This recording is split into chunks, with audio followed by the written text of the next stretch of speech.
Welcome to another episode of the Soothing Semantics podcast. I'm your host, Rafi Pinsky. Make sure to subscribe. If you haven't subscribed yet, get to subscribing. Just hit the subscribe button. It's not that difficult. I know you're watching my stuff. Just hit the subscribe button, like the video, leave a comment.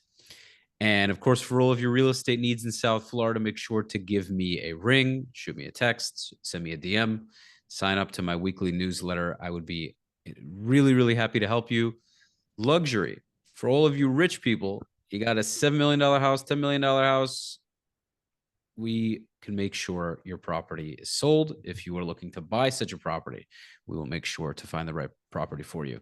We've done about $130 million in 2023. 2024 is about to come to a close, and it's going to be probably around that number. I don't have the exact number, but it's going to be quite a significant amount of money closed, property closed. Without further ado, we have the Prince of Persia, the Prince of Iran for round two. We have Younes Sadaghiani. Yes. Let me take my have you tried these mushrooms? They're neutrots. It's like lion's mane and changa. Oh yeah, but they look they're like totally legal, by the way. The packaging makes it look like psychedelics, though. Yeah, but it's actually like lion's mane. I don't know if you can see it. Yeah, on the top. Yeah. Do you feel like they're good? You feel like they help you? Yeah, they do. I feel like they're good for brain connectivity. And I feel like they're just a bit like coffee, but without the anxiety and without the calm down. Like when you speak, you remember words more clearly and your brain just works better. It's like almost like, you put some oil in your brain and that, it's like a fluid, or like putting like a spearmint through your brain and everything just flows more naturally. Yeah. So I gotta try them. Do they taste like shit or they're decent? No, they're decent. They're sweet. I don't mind. No, I don't even care if they taste a little bad, but if it did the job, yeah, okay. I mean, they're all talking about that mushroom coffee now, which is essentially that, but blended. Same thing, yeah. Yeah. Is that? No, I think that the mushrooms are really, really, I don't know, but mushrooms, I feel like different types of mushrooms were put on this earth to, help us humans to expand our consciousness and to help us.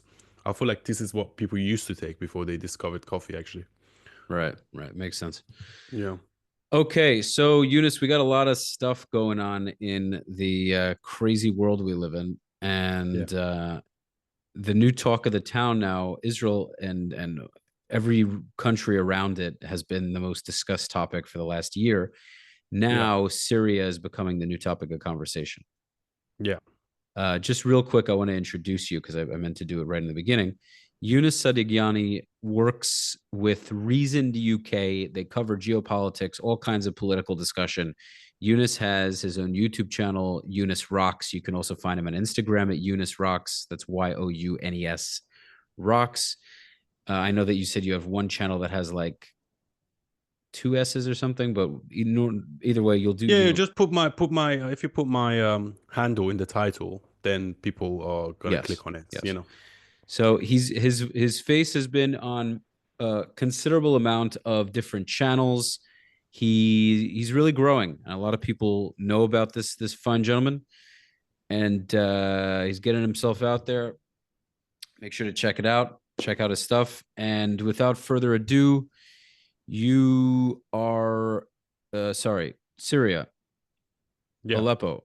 They're covered. The rebels are now in Aleppo. They're taking over Aleppo. And Assad, I mean, it seems like they're just going crazy, man.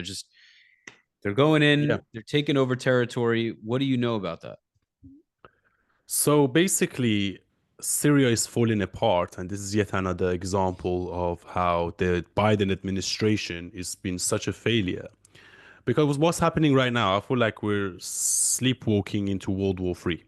And there are many different reasons for that, but I'm just going to stick to Syria for the moment. So Syria, we have a guy called Bashar al-Assad. He's supported by the Russians and by the Islamic Republic and by Erdogan, which is, in my opinion, a massive anti-Semite, and he's a big supporter of Hamas. I'm actually a quarter Turkish, or maybe half Turkish, if you want to count the Iranian Turk side of me. But I absolutely despise Erdogan. Yeah, Erdogan has taken Turkey back. Turkey is beautiful, but this guy is like an Islamist that's running the country. So basically, what's happened is that in the last few days, because the Islamic Republic is falling apart, and because they don't have the manpower or the firepower or the financial sort of clout they used to have, so they're basically pulling the rug from under Bashar al-Assad's feet, because the countries that support Bashar al-Assad and the Syrian government are Russia, Turkey, and Iran. Mostly Iran, actually, and Russia. So this is a sign that the Islamic Republic is getting weaker and weaker, because Israel has already destroyed Hamas. They've pretty much destroyed all of Hezbollah. And another arm they used to have in the region was Syria through Bashar al-Assad. And this is a sign that, Bashar al-Assad is falling apart as well, and the Iranians have, left them to hang out and dry. Okay. Could be a good thing or a bad thing, because if you remember, in 2011, there was similar types of uprisings in Iraq and in Syria. The Obama administration funded and gave weaponry to these rebels, and these rebels ended up becoming ISIS. So the question here is that, do you want ISIS or the Islamic Republic, or do you want ISIS, or do you want Bashar al-Assad and the Islamic Republic? And it's not to say that these rebels are going to be like ISIS, but then the last time we had a power vacuum, it went so completely south to the point that Donald Trump had to carpet bomb the shit out of them and basically get rid of them, because they were such a danger. They were beheading people. They were just barbaric, right? So again, this is yet another sign that we are living in unstable times. Anything could happen. Russia is going all out in his war with Ukraine. Ukraine are firing missiles into Russia, and Islamic Republic is probably going to go in a head-on war with Israel. However, the only silver lining is that now we have Donald Trump coming into the office, but I just hope things don't get so bad by the time he gets into office, because the way things are going now, we're probably going to have a war with Russia in our hands, and we're going to probably have a civil war within Syria. We already have one, actually.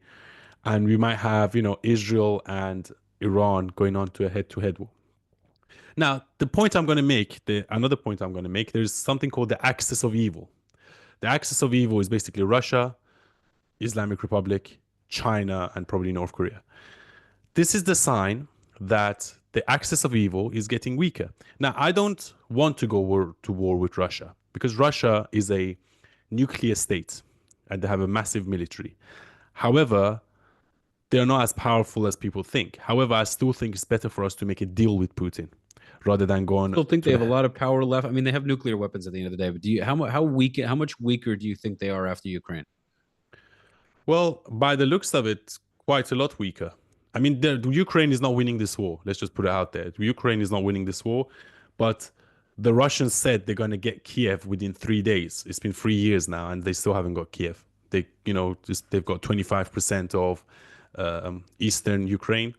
Well, I think we should look. This is the point I was going to make. I don't think we should go to war with Russia, because that's going to kick off the World War III. Putin, in his interview with Tucker Carlson, said, in the late 90s, I asked President Clinton, can I join NATO? And then Clinton, or I should say the CIA and the deep state, said no to me. And what his point was that I was actually willing to make the Islamic Republic the enemy, but the Americans didn't cooperate with me. So this idea that Putin cares so much about the Islamic Republic, he doesn't give a fuck about them. He just uses them as a card in his hand to pursue his own geopolitical aims and ambitions. Okay?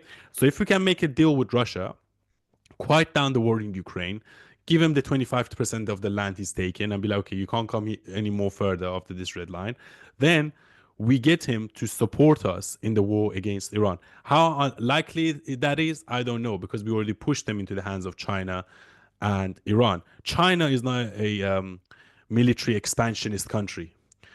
China is all about business. China is not going to go into World War III because they know it's bad for business. I think the most smartest strategy right now would be to make a deal with the Russians alienate them from the Islamic Republic, and then go for the head of the snake and get rid of the Islamic Republic. That's how I would go about it. But it could go multiple different ways. We might end up in a war with Iran, Russia, China, and the West all together with Israel. So we'll see. Crazy. Mm. It's like right before Trump gets elected, everything is just boiling over. It's like Yeah, they're yeah, trying to get their last punches in before he gets into the seat, into the chair, you know? yeah. They're trying to sabotage his legacy. They're trying to give him an impossible job. But then people are not stupid, you know. But at the end of the day, I'm positive. I feel like now we are reaching a boiling point, and then after this, everything's going to be fine once Trump gets into power. Yeah, I think things are going to calm down, but the problem is the issues are still going to be there. Hopefully, we can just quell them for the next 4 years. I mean, who knows? Yeah, yeah. We just got Well, unsolved, unfinished business. I mean, we just got countries with different interests, and now they're all trying to push them, and they are going crazy. You got the mm, rebels that want to push Islamism. You got Assad that's just been gassing his people. Russia's trying to pretty much take over Ukraine. Ukraine's not allowing it. Now that you mentioned Ukraine is Ukraine's not going to win. If Russia doesn't conquer Ukraine, then doesn't that mean that Ukraine kind of won as a result? Like not necessarily are they victorious, but if they're successful in holding back Russia from taking Ukraine or advancing into the westernmost parts of the country, doesn't that mean that they kind of got the job done, so to speak? yeah, it could mean that, but we shouldn't forget like 500,000 people have died in the Russia-Ukraine war. So whose success is it? Billions of pounds and billions of taxpayers' dollars from United Yeah, but States that and doesn't the mean UK. Russia won. I mean, Russia's not, you know. Yeah, but then I just think at the end of the day, no one really wins in war. War is usually bad for business unless you're very strategic. But I have a lot of Ukrainian people messaging me saying, "Oh, how can you support Russia? Russia is the one supporting the Islamic Republic. So if you want the Islamic Republic to fall, then you should be supporting Ukraine." I understand that, yeah. However, I just don't think it's a good idea to go to war with Russia because that would just escalate things. Patrick Bet-David wrote this book, Choose Your Enemies Wisely. And I don't think we should make an enemy out of Russia. Why? Because they got a lot of gas, they control the energy into Europe, and they've got Mm-hmm. nuclear bombs. Yeah, I feel like we should make a deal with Putin. Be Mm-hmm. like, okay, you can have 25% of Ukraine. Now come and help us. Let's get rid of the Islamic Republic. And trust me, Putin doesn't like the Islamic Republic. He even said it in the interview with Tucker Carlson. Like he completely threw them under the bus. He said, in the late 90s, I was trying to cooperate with the Americans to join NATO and to get rid of the Islamic Republic. The Americans are the ones that didn't cooperate with me. So basically, that just says, oh, he just uses Islamic Republic as a card in his hand, to pursue his geopolitical ambitions. So we need to get Putin on side and just go for the head of the snake. And that'll be, and then trust me, look, the Middle East will prosper once Iran goes back to its former glory. The Middle East fell when Iran fell in 1979. If you track all the problems in the Middle East, they sort of went up exponentially after 1979. What Yeah. happened after 1979? Iran-Iraq war, Taliban, Iraq war, Syria, ISIS, Hamas, Hezbollah. All these things came after the Islamic Republic. Yeah. And after the Iranian Revolution, or as I like to call it, the Iranian coup, because it wasn't a revolution, it was just a bunch of terrorists that took over the military and basically imposed their will on the people. So it's better for the whole world. I'm not a big fan of Putin. I'm not gonna lie. I feel like the guy is a tyrant. He kills his political enemies. He poisons people. However, we have to realize that a lot of Russian people love him. Like most Russians I know, they love Putin. Yeah. Okay, most Russians I know, they love Putin, especially the men. Okay, and you have to realize that he took power after the Soviet Union and when there was a communism in his country. So he's not doing bad. He's doing okay. Like in terms of democracy, like you have to always judge a country before and after. Like you can't come and take control of a country and then all of a sudden be like California. So, I think he's done a relatively good job for the Russian people, even though he has his flaws. I don't think he's a madman. He's just playing his cards and he's basically not getting bullied by the West, which is his prerogative. That's his prerogative. And we should just get him on side and get rid of the Islamic Republic. That's what I would say. Yeah, it's a lot. It's a big statement to make, but I kind of hear what you're saying. That was a very unpopular opinion at the start of the Russia Ukraine war, but ultimately it's Mm. different. People have different aims and objectives. Mm. Yeah, They have different yeah. aims and objectives, and he doesn't want a NATO country on his doorstep. It's complicated, man. I don't claim to know. I'm not going to sit here and speak on the Russia Ukraine war myself because there's a lot I don't know about it.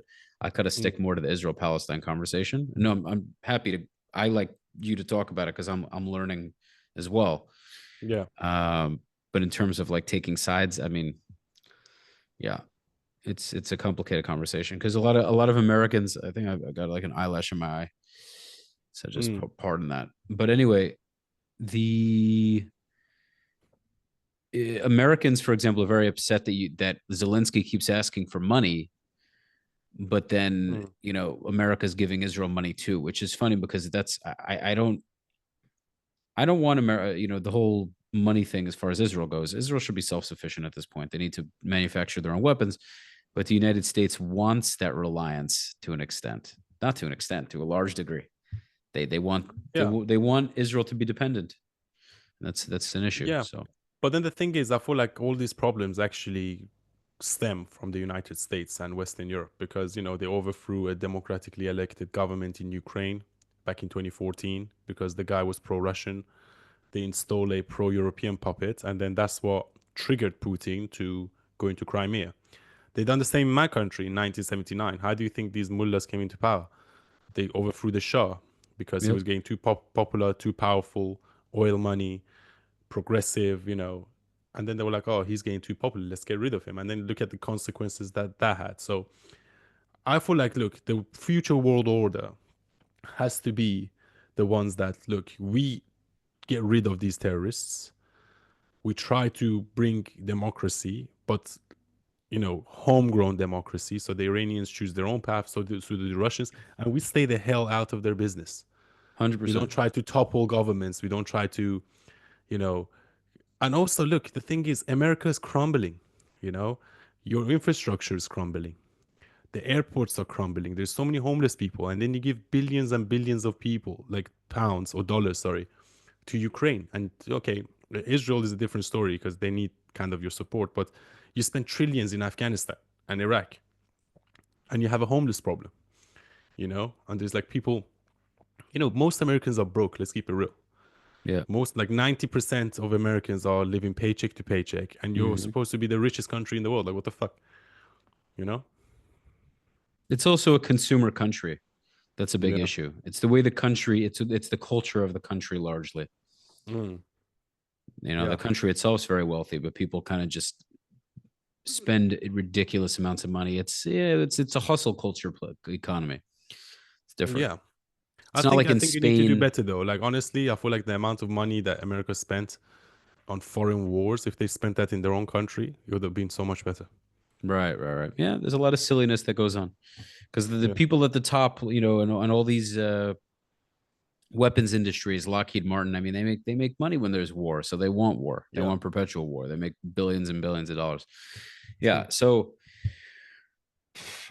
what do you think of the pullout of Lebanon? I mean, they haven't done it yet. The IDF staying there for they say 60 days, but officially there's a ceasefire. What's your take on that?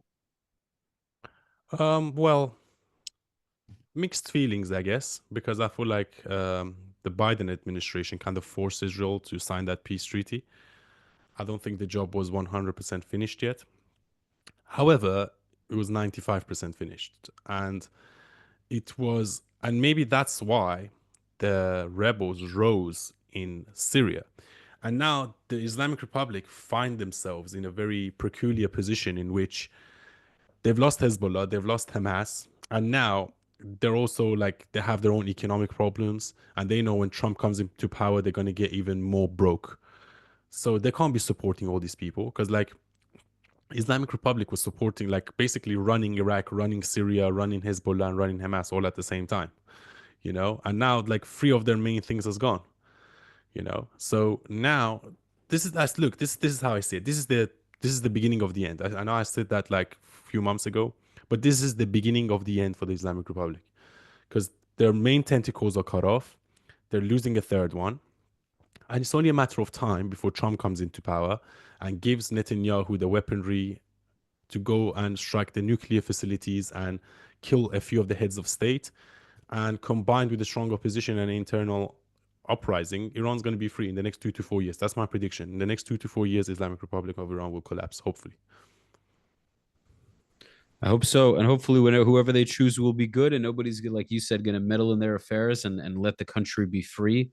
So Yeah, hopefully, people won't put their pockets and their greed before the well being of the world. And 100%. I mean, peace will make the world much wealthier. But I guess people are thinking, yeah, I mean, people are thinking about themselves. They don't care about the collective. These kinds of people, they just, you know, I'm thinking of moving to America actually, hopefully. So, yeah, really, man. Yeah. I'm thinking what's of bringing moving you there, to the but states? I need to come and see it first. I need to come and see it first. But How come? so I have a few different options, like because I've got like a few different things going on. I might go to New York first and then come to Miami, or I might go to Miami, then I might go to Colombia and then back to New York because I've got some like business dealings and work going on. So yeah, we'll see. But Why do you hopefully want to I'll see move you to in the a couple U.S.? of weeks. Huh? What do you want to move to the U.S.? Well, I'm tired of London. I mean, London is a very nice city. I used to be in love with London. I just feel like it's really gone downhill in the last 4 or 5 years. A little bit like LA, and a little bit Right. probably like New York as well. I just need a new environment, man, because I feel like I've done everything, seen everything, been everywhere. I've done it all in London. Like I feel like when you're on a GTA map and you finish the game, you finish the map, you do all the side quests as well, and you're like, there's nothing left for me in this city to do. So now you're looking for a new challenge. So that's where I'm at. I hear you. Miami. I think you'd love Miami, man. It's Yeah. it's a great spot. It's a great spot. Yeah, yeah. The weather's beautiful. There's just so many. It's It's always cleaner than warm. New York. It's always warm apparently. It's warm. Yeah. You actually can see sun over where you live. You don't see sunlight. It's always cloudy. Barely, yeah, barely. But So is it always warm? Like even December, January, or right now it's a little bit chillier, but it's still very nice. It's mm. still very So you don't hot. Like have winter basically. You basically don't have winter. we do. I mean, like today it was a little. Our winter compared to yours is a joke. But I grew up Yeah. with Fahrenheit, but we have today it was like high 50s Fahrenheit, which is Mm. cooler than normal, but it goes up to the 70s. So you still have summer Yes. weather in the wintertime. But then the problem is during the summer it's too hot, huh? Okay, so listen, first of all, it is hot, but you can always go away. You could always go to New York or Colorado or England. You take a little, 2 months of the year, 3 months of the year when it's extremely hot, you go away, every week or every other week, you go take a trip somewhere cool. It's not so bad. We also have this Okay. thing called air conditioning. It's not so terrible. Yeah, but then you can't go outside. It's a bit like Dubai then in that sense, because I Dubai is don't, almost to be impossible. honest, bro, I don't mind it. I don't mind the heat. I'd rather the heat than the cold. That's for me the Yeah, case. yeah. But all I those mean, I nice grew up in the trench cold. coats. I grew What? up. I grew up in the cold in London, so I feel like. I mean, I was born in Iran, but I grew up in the cold in London, so I'm more used to the cold now. Right. So I feel like it will be a shock to the system when I come there. But yeah, Yeah, but you'll get used to it. You're Iranian. I mean, there's parts of Iran that probably get cold in the winter, right? yeah, Like in the mountains, yeah. yeah. All right. So Eunice, this is a shorter discussion than we had last time, but I think we covered a Yeah, nice amount of ground. ex- So exactly.